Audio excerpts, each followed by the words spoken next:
What if you could take that risk, make that change, reach that goal, live your best life? Welcome to another episode of the What If You Could podcast, where we get together with amazing experts and everyday people who share challenges, encourage healing, and explore the possibilities that life has to offer. I'm your host, Gary Scott, and I'm excited that you're along for the ride. Right. Didn't pick a bad one. So, hey, everybody, welcome to another episode of the What If You Could podcast. Today is going to be a really special episode. You guys know me. You know I love going down rabbit holes. I love finding brilliant, amazing people. And today we have Reginald Martin, and the dude's fascinating. You guys are going to love this episode. So, hello, Reginald Martin. Gary, how are you doing, man? I'm excited to be here. Good. We pulled him off the beach. Literally he was wet when he first came on. He was still in the water, so he Yeah, see, my swam over hair here was to all help. wet, you know. Dripping locks. He had Yeah, dripping dripping locks. locks. Oh, I love it. We're gonna have some fun and learn some great stuff. But first, I'm gonna read Reginald's bio. So, everybody, we have Reginald Reginald Martin as a spiritual architect, metaphysician, and creator of Kametaphysics, the science of ontology for identity transformation and spiritual sovereignty. His work reveals how hidden operating systems, religion, culture, family, even leadership scripts quietly shape our sense of worth. At the center is Paradoxical Heka, a master protocol that integrates inner conflict through breath, voice, energy, and symbolism. For therapists, psychologists, and coaches, metaphysics does not replace their methods. It reconnects them to the ancient foundation beneath modern practice, offering a way to accelerate and deepen transformation. In moments, not years, Reginald shows how sovereignty becomes a foundation for lasting transformation. And if you thought that's great, just wait till he explains all this. All right, my friend, I promised I was going to shut up, but we're the What If You Could podcast. So I always ask my guests to start the chat is Reginald Martin, what's your what if you could? What if I could help everybody in the world live life on their terms and through their joy? What would the world be like if we could do that? If I could make that happen, what would the world be like? And I think that the world would be like an amazing place. So that's the foundation of what I do with my work is I want you to be able to live life through your joy and on your terms without any guilt or shame. And when you live that, life is a dream. Man, I love that. I love that. I always love those sci-fi movies where every human gets removed from the earth and all of a sudden the earth just comes back to this gorgeous, healthy planet, right? Water and trees and animals and life. Now, imagine if we could do that, but the people could still be here, right? I mean, where there's not this war and famine and craziness and abuse and like you said, the shame and the guilt and the craziness that we do to ourselves. That's a beautiful. What if you could? And 4 billion people have cell phones, so you could reach them, Reginald. You can get them. Oh, absolutely. Absolutely. We can make it happen. But Gary, the way I look at that is really cell phones are an extension of something that is already an inner part of us. So we're connected by phones a lot of times, but man, we're connected inner just from our inner spiritual energetic connections. We're all connected anyway. We're all one people, one source. Yeah. As I went down the original rabbit hole, one of the things I found the most fascinating is because I love history so much, especially ancient history, um, where you went way back on this. This isn't Hmm. like a Dianetics thing where it's like, in 1960 a spaceship landed and we went from there, right? I mean, you went way back and was like, let's go back to the foundation of this and see if we can unravel how this kind of got out of control, right? Am I misstating that Yeah. or? No, no, you're right on point, and that's where, for me, it's been an evolution of where I've come with Kametaphysics and Paradoxical Heka, because it started from really me being raised in a very religious household. And I was one of the kids that, I asked a lot of questions, but I was also one of those kids who I wanted to do right by, my family and everybody. So I was the good kid, the one who followed all the rules, so to speak, which could be a burden in itself. But as I got older, of course, life happens. Life starts lifing, you know, and things kind of get in the way. And so I'm going through a very tumultuous time in my life, and I'm like, I'm wondering, how do I get my prayers answered? Because I'm really making that like the short version of that question. But I saw a lot of people around me who were not doing the right things, but still getting what they wanted in life. In other words, they were getting their prayers answered. So it started to make me think, Gary's like, wait a minute, if they're not doing the right thing and they're getting their prayers answered, I'm doing the right thing and I'm not, then something is not adding up here. So what is it? Either it's something is I'm not what I was told cannot be true if this person is not doing the right thing, getting what they want. I'm doing the right thing and I'm not getting what I want. So it took me down a rabbit hole to where I started. Well, I had already been studying the secret, the idea that thoughts become things. Okay, and by this time, I'm practicing some of these ideas, but still things are not just quite working right. And but I had started to wonder, well, where do these ideas of the secret come from? Where the thoughts become things that actually it actually confirmed some things that I had already been thinking, but I just didn't have a vocabulary for. And but there was still something that was too simplistic for me.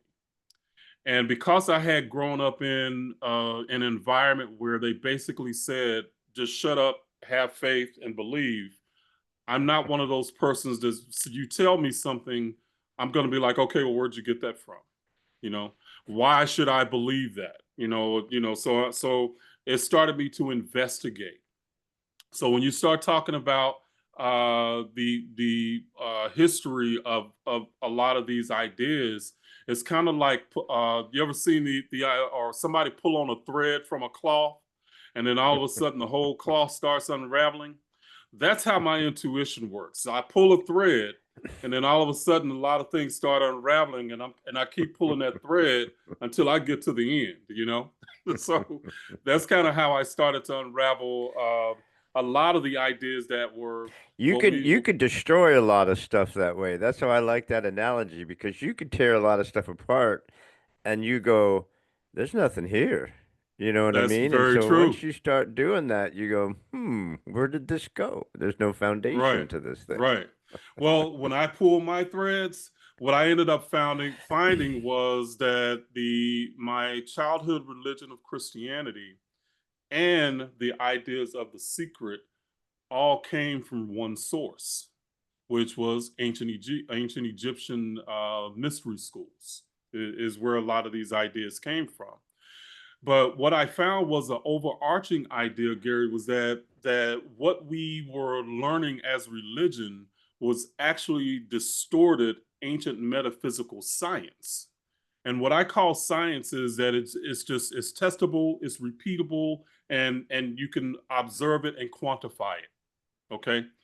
Whereas with a lot of the spiritual ideas out there, it's pretty much woo woo. I don't like woo woo. Okay. And when I say woo woo, I just Yeah, and mean if you question somebody's it, got you to, go, listen, do not question this, or you are a bad person. You're a sinner. Don't just you right. sit over there and don't question this because if you do, you're not a believer. And it's like, I'm just asking. I'm just Right. saying, right? And hey, even with a lot of the spiritual ideas that you start to question, and people will give you these word salads. That's what I call stuff. You just throw a lot of words together, and but when you really start to get down to the bottom of them, it really means nothing.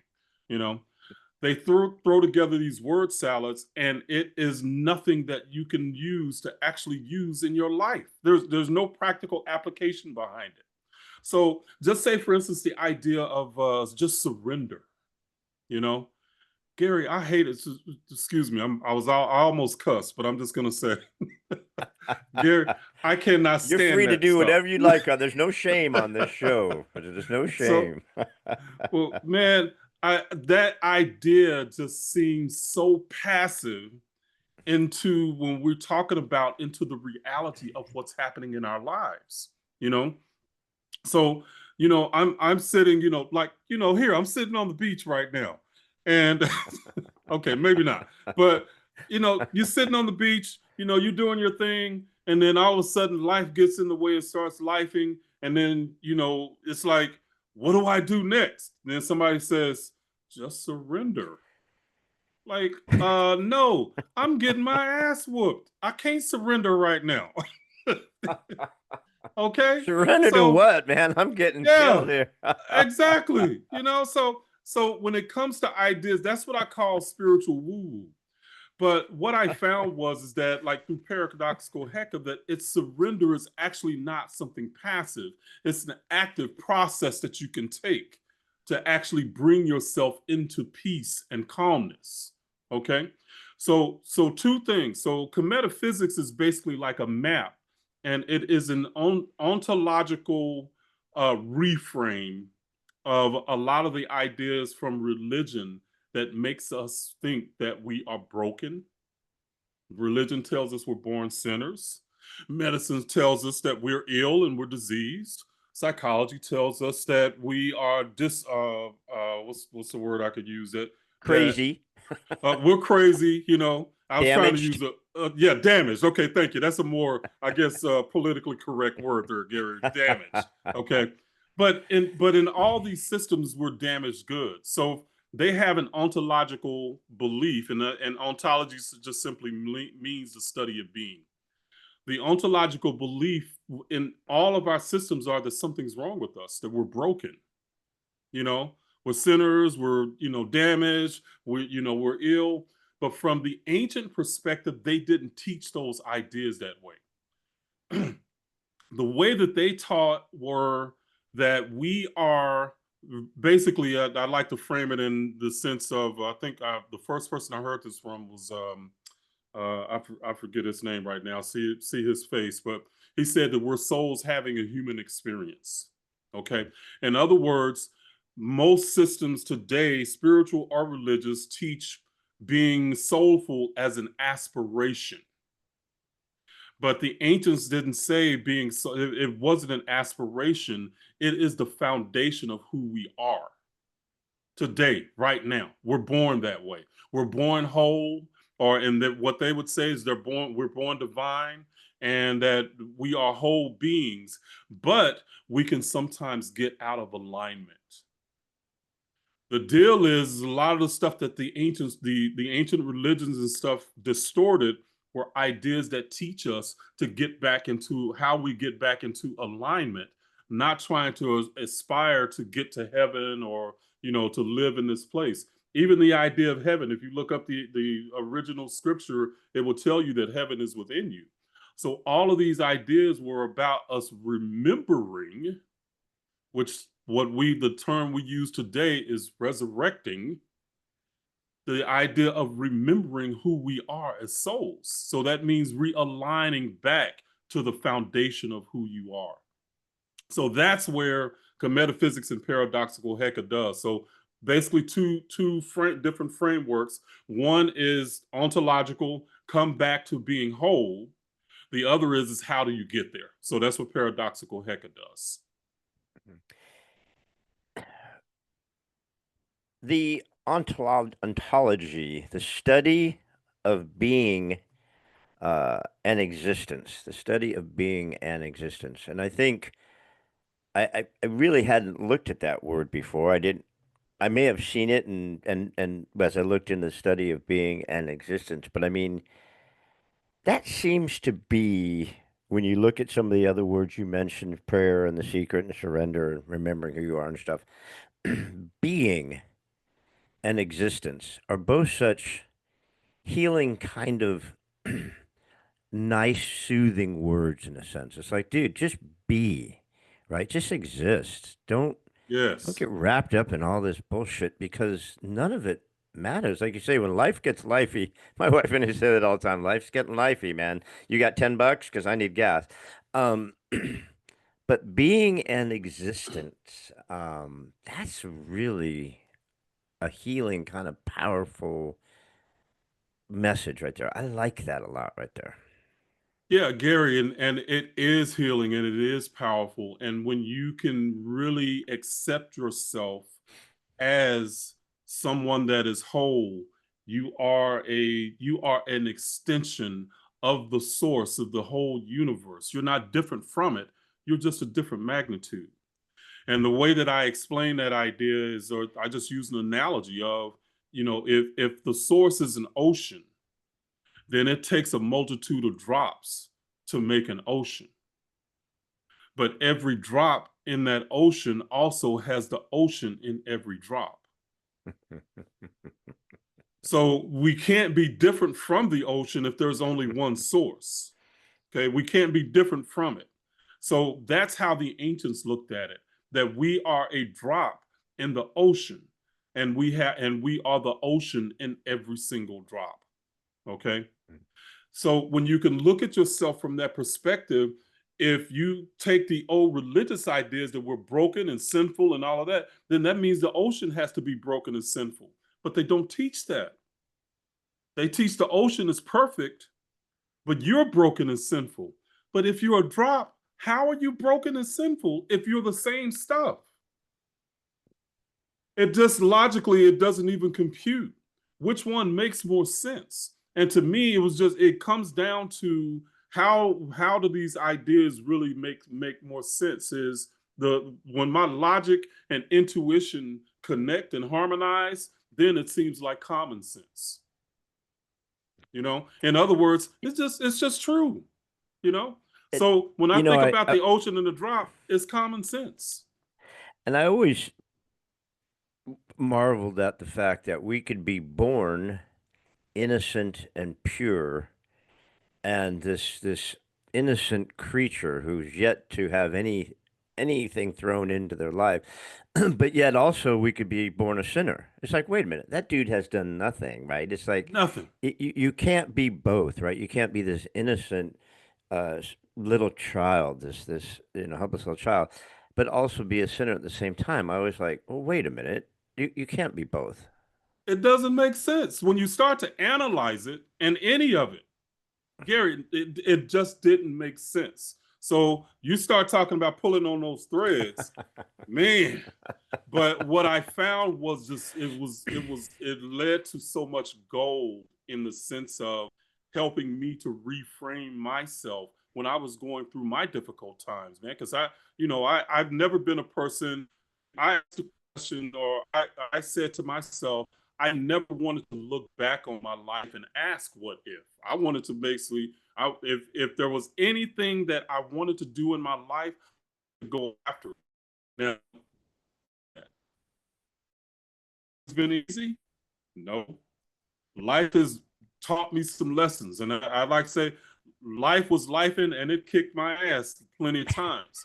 But it was about, but being having your ass kicked sometimes spurs you, or usually it spurs you. Either you're gonna rise or you're gonna fall.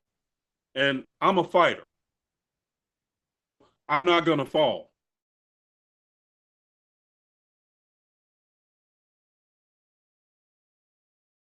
Really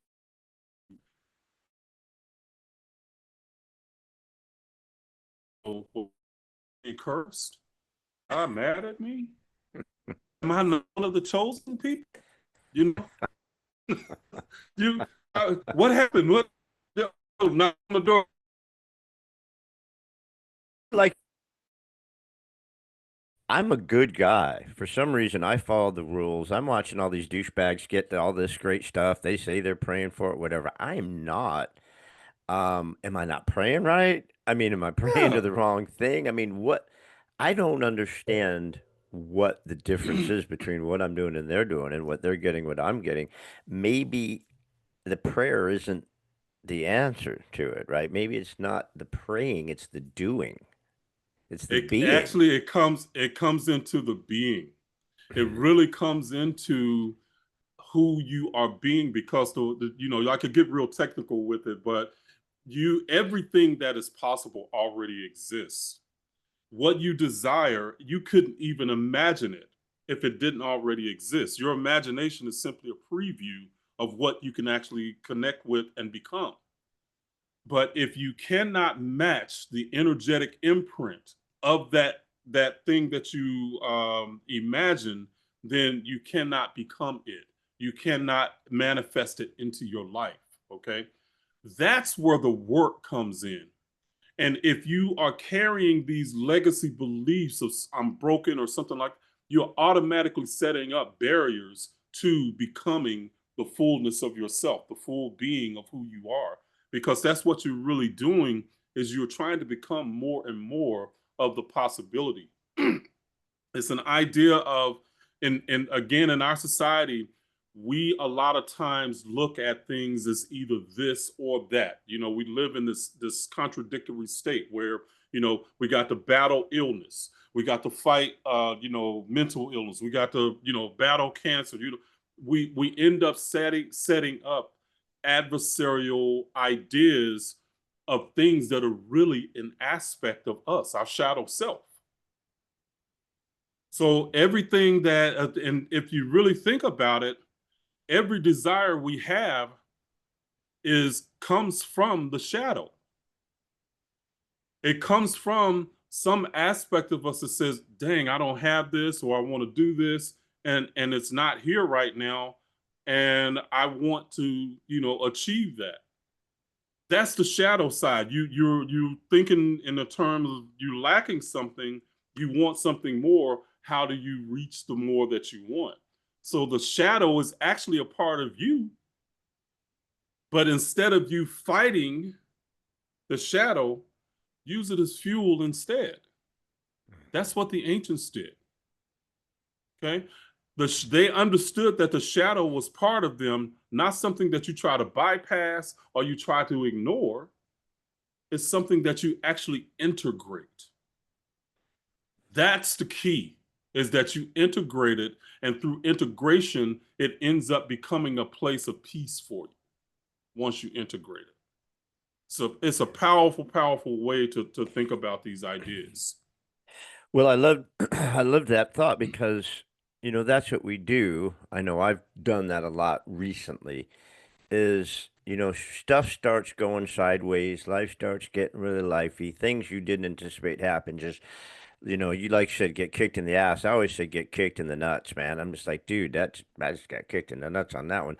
Um, That but makes me if go, you don't, ooh. if you right, if you don't have nuts, then I guess kicked in the butt's probably a better way to go with it. So, so instead of fighting these things or cursing these things, or why is this happening to me, or why am I getting this, or why is that going on? If you embrace the suck, right? You Mm-hmm. embrace that challenge, that difficulty, and go, I'm not going to beat it because I'm just going to keep giving it power if I keep Bingo. going at, right? So If I'm you keep going fighting it. to embrace it and then use it. Can I give you a demonstration of how you can do that? Yes, please. Okay. So first of all, it's this is the idea of the paradox is what I'm doing. And so I'm going to give you a demonstration of paradoxical Heka. But one is you shift from the ontology of brokenness to the ontology of wholeness. Okay. And you use that as your baseline.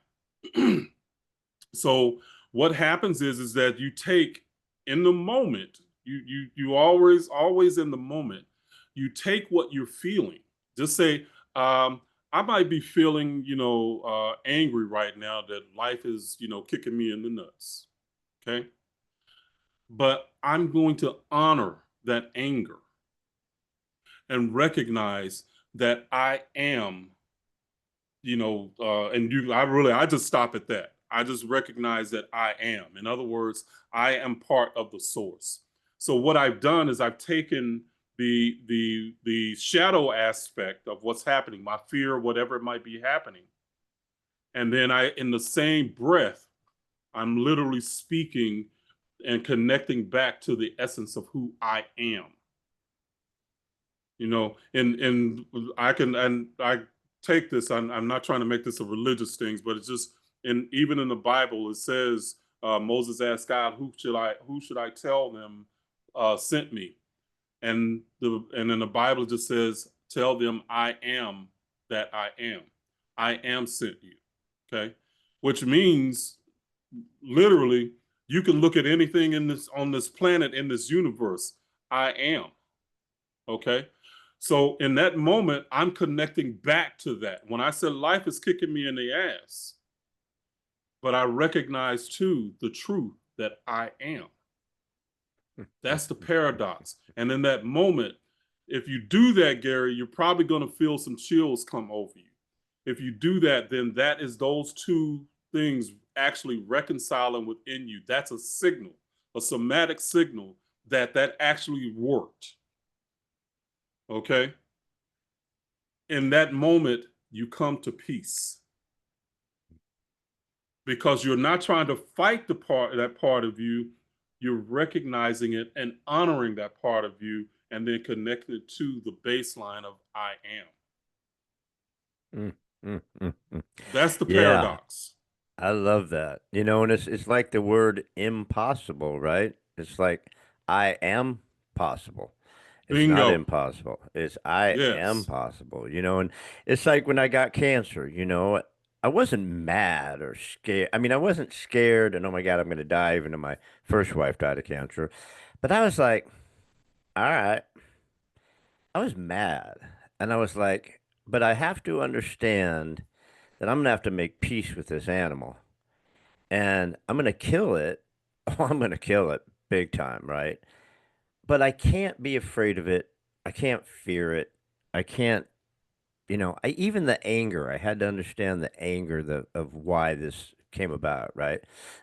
So I tried to take it and I actually got through the treatments, radiation and chemo, all that stuff really well. I mean, I was Mm-hmm. surprised. I was like, bam, because I've seen what it does and it's not pretty, but I just kind of tried to look at it as in a different way. Yeah. Trust the Yeah. process. And can I give you just a different perspective on that, on cancer? Yeah, please. That's why Okay. you're here. And and Shit, I and don't know please, anything. That's why you're here. and please understand, I do not want you to ever to think in any kind of way that I'm minimizing your experience and what you've been through. That's not, because that's not something I've been through, and I respect, respect that journey of yours. Okay. Brother, I can't But learn if you don't teach me. I can't learn if you don't give me a different perspective. So bring it. I want it. so from the perspective and the ontology of wholeness, disease is not something that you fight, because it's actually a part of your shadow. Okay. So it's your body saying, hey, something is out of alignment here. And it's your body's signal. Cancer is usually, it's come from something that has been chronic, a chronic belief, a chronic way of being that has usually caused some type of an energy block. Okay. So it is incumbent that you look at, understand it just from a symbolic perspective, wherever it might have manifested, that it is tied to something and giving you a message of something that you want to get back in alignment, rather than being out of alignment. It's not something to fight; it's a part of you, but it is Yeah. something that you want to realign. And that's how we look at that from a Kemetic perspective, is that from wholeness, disease becomes a signal. It becomes something that says, hey, wait a minute, I need to think differently about this. And then you work on it from there. Through paradoxical Heka, that's where, when you're starting to feel or believe or different things, you're not fighting yourself. You're not fighting that shadow because, again, you're going at war. You're going to war with yourself when you're trying to bypass people. Try to do affirmations, and affirmations can be, they can work at times, but most times they don't. And it's because they're bouncing off of that ontological belief of something's wrong with me, something's broken, I'm in lack, I'm in something, and people are really struggling with that. Okay, but in that case, what is the message that is trying to send you? you know where is it in life that there's something that you want to release? And what happens is with paradoxical Heka is that it actually reaches you at an energetic level, at the energetic root, which is where it starts first, and then it works from there. So once you break that energetic hold, then it breaks the energy up and disperses it in a way that lets your body let go of whatever that was. Well, that's a beautiful way to put it, and I I understand that on a number of different levels. I knew that my body was in dis-ease. Before the Mm-hmm. cancer hit, I didn't get a disease. I had massive dis-ease in my life. Yes. A Yes. combination of grief, ache, stress, uh, sadness. I was carrying a lot of emotion that Wow. Yeah. created a lot of dis-ease within my Yes. body. And Yes. You that said that beautifully. Yeah. that just, you know, metastasized as cancer. It could have metastasized at anything, right? But it just Right. chose to pick cancer.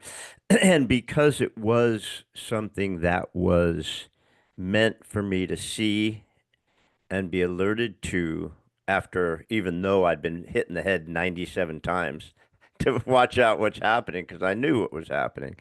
Yeah. Um, my body was given a cancer that's very curable. Okay. But Okay. you still go through the 35 radiations, you still go through all the chemo, you still go through the surgery, you still go Yeah. all the stuff. But it was a warning to me. It was a message to Yep. me.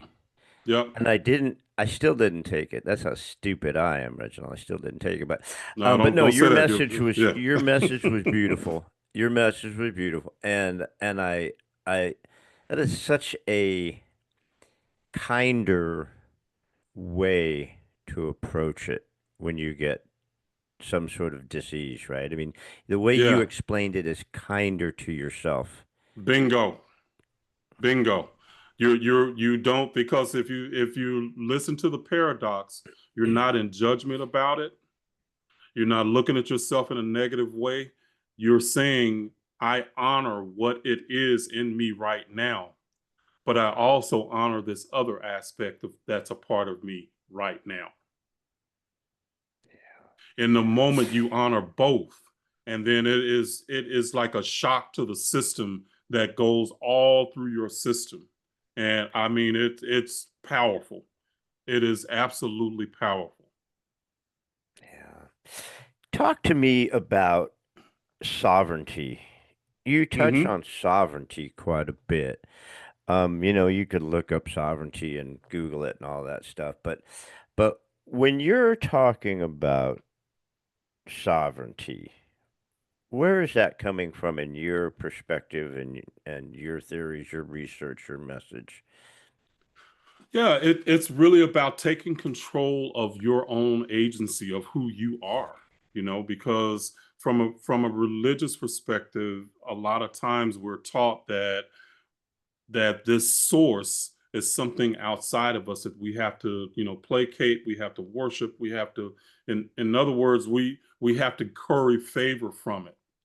And if we're not doing the right things, then of course we can be cursed and, whatever, banished, whatever, you know, sent to hell, all that stuff. You have no sovereignty from that perspective because there's something outside of you that's basically deciding for you. But from a Kemetic perspective, you are that source. So you are every day living in a way to really remember your divinity, you remember your wholeness. So sovereignty comes in remembering that you are really a god, or for women, a goddess in training. You're in training on this earth plane to remember or resurrect to who you are. So you are the king or the queen of your being. You're sovereign, and nobody else has power over it. Nothing outside of you has any power over you. Everything that happens is really a reflection from it's your energetic vibrational system being reflected back to you as some type of message. The people outside of you, your experiences, and your body is simply the most intimate aspect of that. But from a Kemetic perspective, and this is where the idea of thoughts become things. Your beliefs are being reflected back to you, so life becomes feedback for you. In that frame, there is nothing outside of you that has power over you, so you're sovereign. Wow.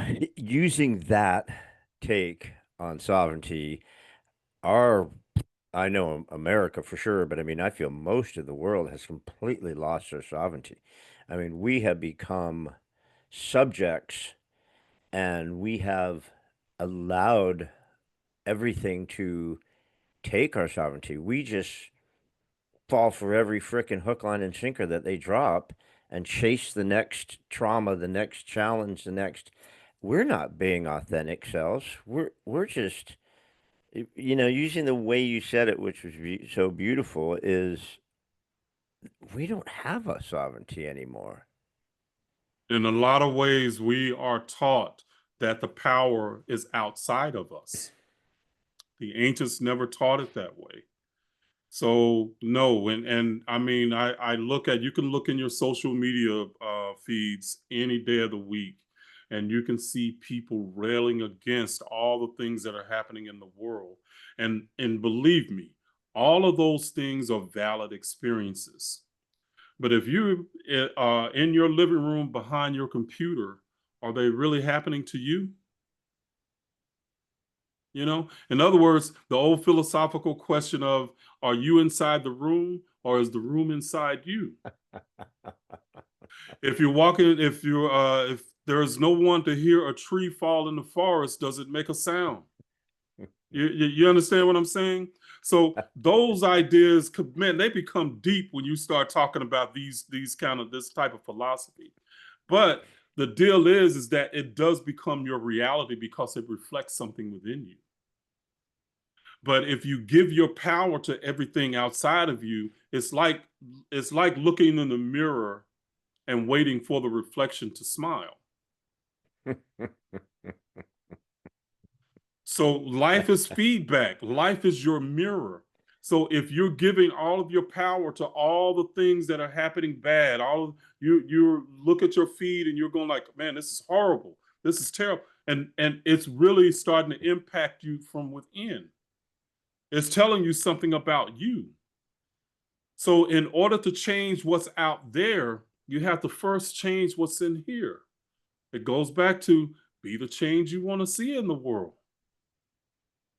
We hear all of these things, but we never ever consider them in the context of we are the projector. We're projecting who we are into the world, and it's coming back to us as feedback. Yeah. It's almost like everybody's looking in a broken mirror.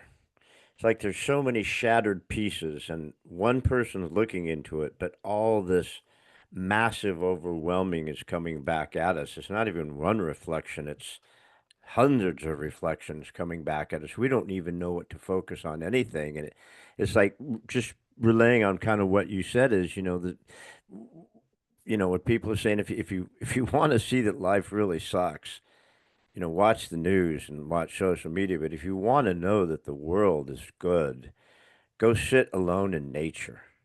Get Yes. right with yourself. Walk barefoot. Drink out of a stream. I mean, get right with yourself in nature, and you'll see a whole different perspective on what's going on out Yeah. there. And Gary, I think a lot of it too comes to when people are doing well, they feel guilty. Yeah. They feel guilty for doing well. And they look at other people that are not and go like, oh man, that's horrible. I shouldn't feel I know I just remember I was dating a lady, a beautiful lady, but she felt guilty. I mean, she's a doctor. She's got all these things going for her. And she felt guilty because she was doing well. And I'm like, no, I mean, you earned what you got, and you should enjoy it. But everybody has their journey, and you have to give them the room and the respect to allow them to figure it out for themselves. You know, you can't fix everybody, you can't save everybody. Sometimes, I mean, I've learned, from just dealing with people in my family, some people don't want to be saved. They want to hold on to their pain. They want to be the victim. You know, you have to give them room to do that and be that. But essentially, another way to look at that too, Gary, is everybody that is outside of us is really a reflection of us. The term namaste, the God in me recognizes the God in you.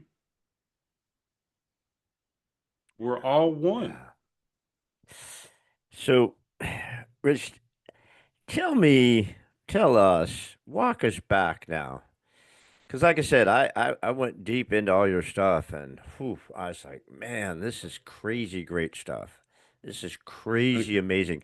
And like you said earlier, it's like, it's simple. It makes sense. You read Yeah. it and you go, this isn't woo-woo stuff. This is, this isn't, that SpongeBob guy where they're all going to lay down in robes and the astronaut's going to take them away. That it's not. This is common sense stuff, but you package it from the ancients. So Hmm. how did you come up with it? What made you the guy to go and discover this, bring this, and now start teaching this? Now, what made me the guy, Gary? I don't know. I mean, I just know I have a curiosity about things, and I was trying to answer some questions for myself. And I know I looked just because of who I am, my background. I started looking into African spirituality where a lot of people just don't go, and look. But because it was something that was important to me and my culture, my background, I started looking for it. But I recognize the benefit that it can have for humanity, that we all can benefit from these ideas. And then when I saw that what was being taught was the foundation of Christianity, and then how Christianity had distorted it. I know how Christianity, I can look at my family as a microcosm of the macrocosm. I know how it impacted me, my family, my mother, my mother, dealing with mental illness because of the way she looked at herself, as a sinner, all this stuff. My mother had me when she was 16 years old in the 60s. Imagine what was happening in her mind and people around her and what they were saying about her. Okay. I wasn't supposed to be here. There were people telling her that, at 16 or at 15, you shouldn't even have this child. So, man, I was hanging by a thread, Gary. Literally, you were literally Literally. hanging by a Literally, yeah. So why was it me? I don't know. It's but I just had this curiosity, and like I said, I started pulling on that thread, and just more and more stuff started coming, and I was like, man, other people want to know this, and I know it would help others. And then it just started evolving from there. So I've been doing this probably what 20 almost 20 years ago that I started really studying a lot of this. Okay, and it's just been building from there. So the program that you is it would teach be the right word, or I don't even know if teach is the right word for your program, because I think it's more internalized than just teaching something to someone, right? I mean, it's not indoctrination and it's not teaching. I think it's just exposing something for people through your program. It's It seems reclaiming. like It's reclaiming. reclaiming. And I it's love that really word. reclaiming the ancient perspective and the ancient ontology of being, that you are whole, you know, and then we build on top of that. So that's what a lot of what I do and a lot of what I teach does, is just is building on top of that. And then the other part of it is updating the language, you know, because so many of these ideas, they're couched in these ancient terms, but they're studying the same stuff that we're studying now. They just didn't have the same language that we had, you know. So we're talking about stuff being translated from foreign languages. We're talking about, you know, different languages that aren't even spoken today, you know. But we already are connected to a lot of these same ideas.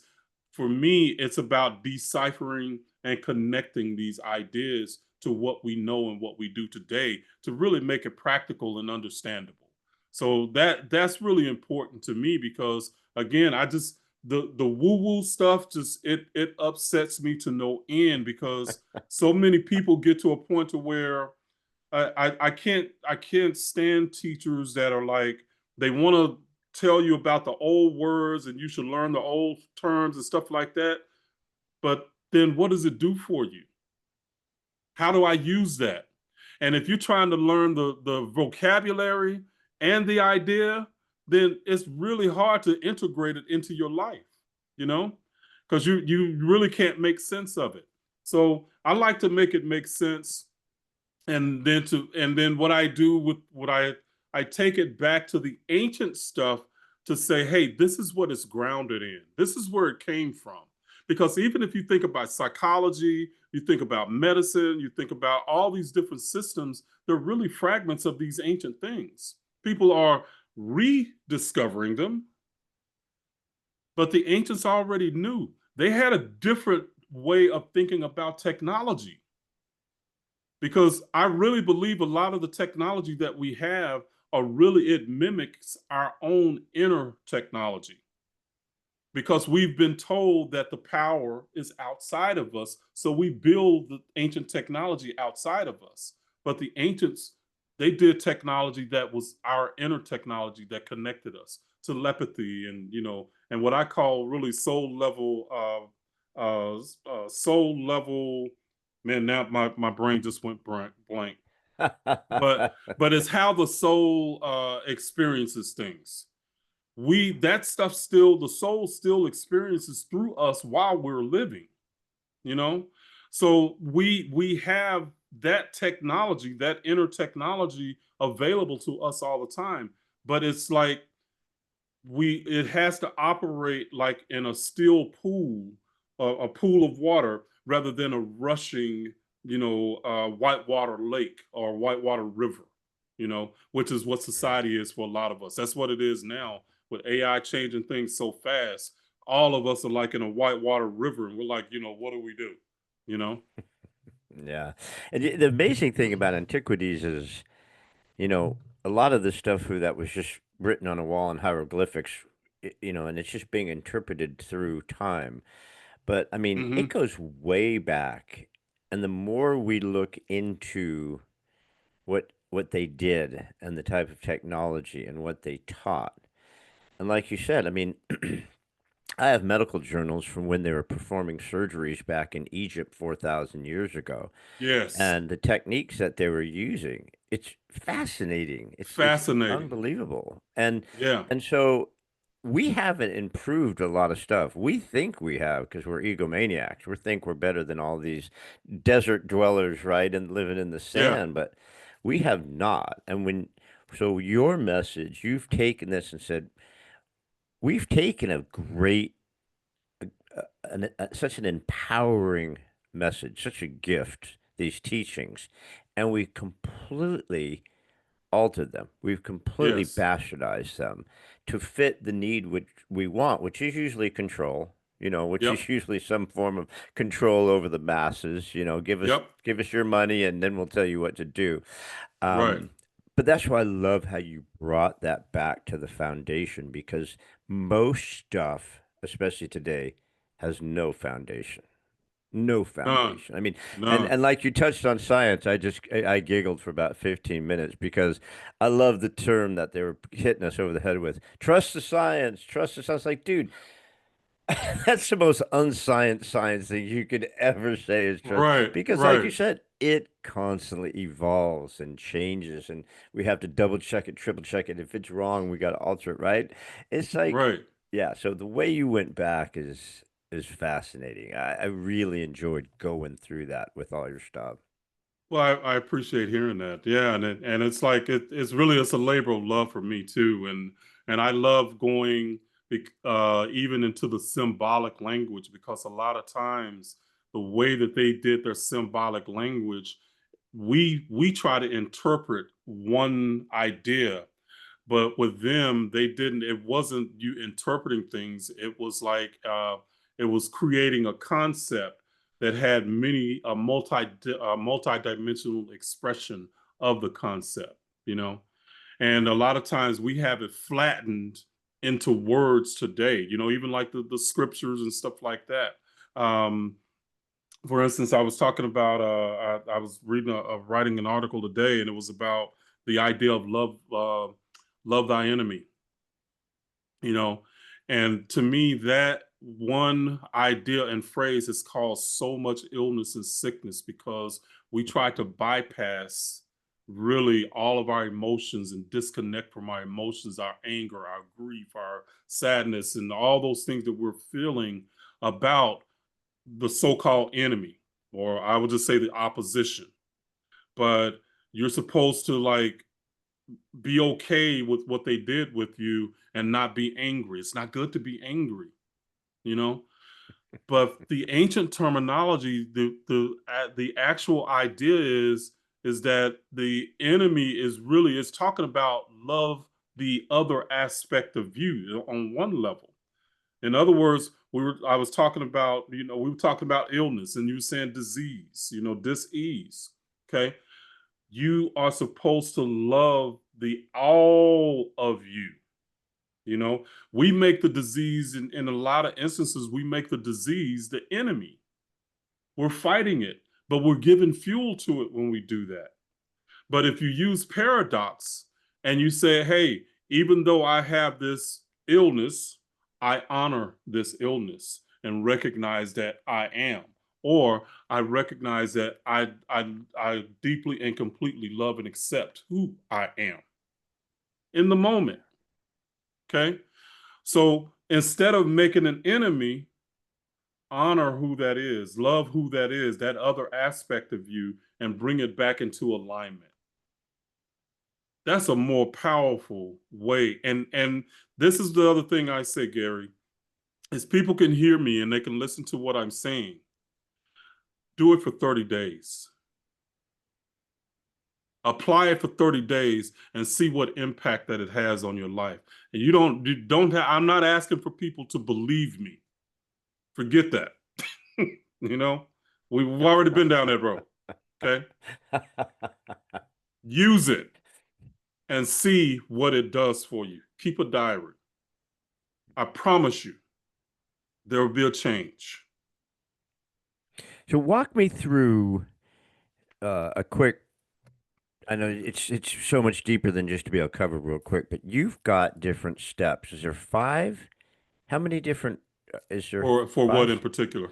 on your program, on your coaching, on your mentorship? That I went on the website and I was walking through the different teachings, and so I come to you, said, you know what, Reginald, you're right on. You're this is right. This is the truth, man. I get this. Hmm. And I want to work with you. I want to understand your teachings deeper. What do you Hmm. do with somebody? How do you take someone and walk them through your message? So I actually, especially if they're coming out or they're deconstructing, I actually walk them through and I give them all the information in a package, so to speak. So I have you know, a course that Kametaphysics Soul Level Operating System. Go through that information. You work through that information, and you're actually experiencing it. So where it's not just up here, it's literally something in here that you're literally going through yourself and experiencing it. But you're going to experience the information, and then after that, I'm going to have help a person set up how they would market the ideas, because it's just a different way to market things, just systematically, educationally. There's just different ways to do it. But you go through all these. You're gonna go through the actual stuff and use it yourself so that you can teach it yourself.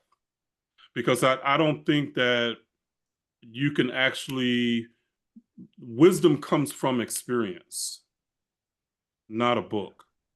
So no matter what I can say, you might can logically get it, rationally understand it, but if you don't experience it, then you really can't impart it through your own experience. And I think that that's really a big key, is that a lot of people, they gain a lot of information, but they really can't speak from their place of wisdom and experience, which is really going to make a person, to me, it's more marketable when you are authentically teaching and expressing through who you are, you know. But Yeah. but 5 steps. I was trying to remember what websites you might have went through. The five Sorry steps. about that. It might have been something I wrote, 5 or 6 months ago, and man, so, Sorry about that. Yeah, I went all over the place, so I have no idea where it is. I just chased the original rabbit hole, man. I got no idea where it is. So you've been awesome. Again, this is fascinating stuff. I'm not done working through this stuff. I'm gonna go back in for another bite, but you've been awesome, and this has been wonderful. Now I did lie to you earlier when I said I had one question. I'm a liar. I'm a dude. I actually hey, have two Gary, I already questions. knew better than that. Right, you you you saw that can't a do what mile you away. You do and saw. only have one question. I already knew better than that. So I do have one last question before we go. You've been great with your time, but I have one last question. So, um, with all the stuff you've touched on and all the stuff you've looked at and stuff, I know you've got a lot of amazing thoughts in your head. So sometimes it's as easy to pick one, sometimes it's not. But if there's one message you'd like to leave everybody with, if there's a thought, uh, a belief that you have in your heart, just something that means something to Reginald, what would that last thought be? Yeah, and Gary, I think I said this in the beginning, is to basically you live life authentically, unapologetically, and on your terms without guilt or shame. You know, that is where you're going to find peace, because a lot of times we live, and I'm an older guy. I'm in my early 60s, and I really didn't start to live until I was 50. Because I worked through everybody else's obligations that I had for my life. But at that point I decided I wanted to live life on my terms. I was going to do life my way, but I couldn't worry about meeting everybody else's expectations. So from that place, I say live life on your terms, authentically, unapologetically, and without guilt and shame, because otherwise you're going to be worried about what they might say. But you got to be happy. Follow your joy. And when I say that, that means let joy be your guide. The things that excite you, that's where your soul is lighting the road for you. And you just follow that. Live it on your terms. Yeah. I love that. And man, we're so thirsty for that right now. We're just all so desperate for that right now. I mean, to live your authentic self, to forgive yourself, to put your true self out there in the world and just be accepted and not even care if you're accepted. It's not about that. It's about your being. Because we just don't live in that world anymore. It's Right. such a bizarre thing, and I think that's why there's so much mental health issues. There's so much disease. There's so much illness. There's so much pain. There's so much anger. because everyone's trying to be something that they're not. Yep. Yep. You And hit they're it. so damn fearful, right? I mean, the fear is Yep. rampant. Yep. It's built into the system. It's control. If you think about it, it's really built into the system. Oh yeah, yeah. And I mean, a fearful population is easier to control. Always, Yes. whether it's the fear of the Always. religion, the fear of the government, the fear of army, fear of constant war, fear of, that person over there because that person's bad and that person's gonna do this to me and if I Yep. da da da. And you're like, dude, just let that go because that's false evidence appearing real. And you just Yep. I mean, what percentage of stuff doesn't come true that we're afraid of? Like 95% of the stuff. Right. Right. When you really think about it, most of the stuff that we're afraid of does not come to fruition. Which to me says that on some level, even though fear is baked into our system, the ultimate I am is really guiding everything. You know, that I am is not outside of us. That's we're an extension of it. You know, Yeah. so that's one way to look at it. But yeah, what? Woo, yeah, man, you said a mouthful. Yeah, I know. Sorry. I came back. So, well, you started it, man. You started it. I'm blaming you. He did it. No, no, no, Um, no, it was him. and by the way, I'm 62. You look way better than I do, buddy. How old are you? I'll be 63 in about 2 weeks. Man, well, So I'm happy 62. birthday. Wow, so we're Thank both you. the same age. You look way better than I do. I got to stop stressing. See, it's the stress Oh that's man, killing me. But that's just that's just beauty's in the eye of the beholder. Look in the oof. mirror and hey, Maybe instead, it's the Gary, beach. get up every morning and go, "Oh, you so pretty." Oh, Woo. right. Do some Muhammad Ali on Yeah, myself. yeah. I'm pretty. I'm so Right. pretty. Look at me. I'm I'm so pretty. pretty. I'm so pretty. Loved him, man. Everybody, we've just been fascinated and inspired by Reginald Martin. Uh, again, Reginald is a spiritual architect, metaphysician, and creator of Kametaphysics. Yeah, did I get that right? Kametaphysics? Metaphysics, you got it. You got it. Metaphysics. You got to go look for Reginald because his stuff is really fascinating, and I think you're gonna get a different look at things. Whether you go with him, whether you don't go with him, I think he's gonna make you think. And there's nothing more powerful in today's world than something that makes you think because we gave that up. But Reginald, where do we find you, sir? Where do we get more Reginald Martin and get deeper into your stuff? Best place to go is to reginaldmartin.substack.com. Easy peasy. Easy peasy. Are you on any of the other social media stuff? Not if I can help it. Yeah, that's a nasty rabbit hole, man. Stay out of it. I They mean, just talked me on getting into TikTok. I have a YouTube channel that I built for years, so 100,000 subscribers, but I walked away from it, man, because it ended up being so toxic for me. But Yeah. Kametaphysics Sacred Alchemy is my YouTube channel, but it's going more into the religious stuff. So, but it's still there. Somebody wanted to find that, great. But reginaldmartin.substack .com is it. That's it. I love it. I love it, man. Well, you've been great. So fascinating. Such a good soul. I appreciate you. I especially appreciate you joining me and sharing all your knowledge. So, everybody, please go look for Reginald Martin and see what you think. I think you'll be very pleased that you did. Don't you think so, bud? Absolutely. Absolutely. Change your life Change for your the life. better. Everybody, you've got to change your life because it's getting ugly out there. But all right, my friend, appreciate you so much. I'm great for you. And you guys out there, appreciate you too. See you guys next time. Thanks again for joining us on another episode of What If You Could podcast.